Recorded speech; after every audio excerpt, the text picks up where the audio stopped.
Si tienes pigmentos para los ojos que no utilices mucho, pero te gustan mucho los colores, como yo por decir tengo este doradito, que se me hace muy brilloso y casi no lo uso, lo puedes convertir en tu esmalte favorito.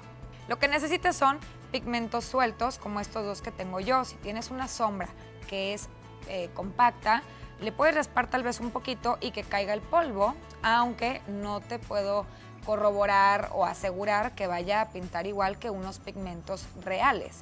Bueno, yo escogí estos dos colores. El dorado me encantó porque está súper brilloso. Entonces vamos a poner un poquito de pigmentos con un pincelito, puede ser para ojos, con la misma mano, aunque luego puede que te manches un poquito lo demás. Mejor con un pincelito en una superficie plana. Yo tengo esta como tablita y me sirve perfecto para lo que quiero.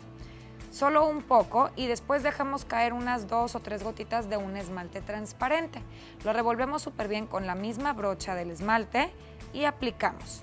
Puede ser obviamente todas las uñas del mismo color o como yo que di color diferente al dedo anular, pero la cosa es que tengas creatividad y que si una sombra te gusta mucho o un pigmento te gusta mucho, lo puedas utilizar también en tus uñas. Puede que para Halloween te vayas a vestir de diosa, guerrera o algo con mucho dorado y quieras ese mismo dorado que te pusiste en los ojos, en las uñas, pues bueno, esta es la solución. De esta manera lo puedes hacer.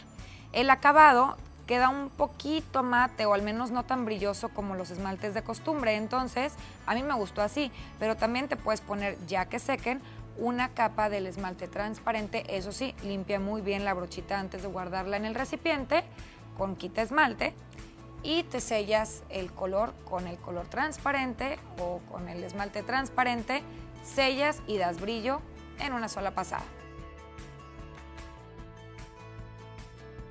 Así que si tienes una sombra o un pigmento que te encante, eso es lo que puedes hacer, tu esmalte de uñas favorito. Si te gustó este tip, nos vemos en el siguiente consejo de belleza.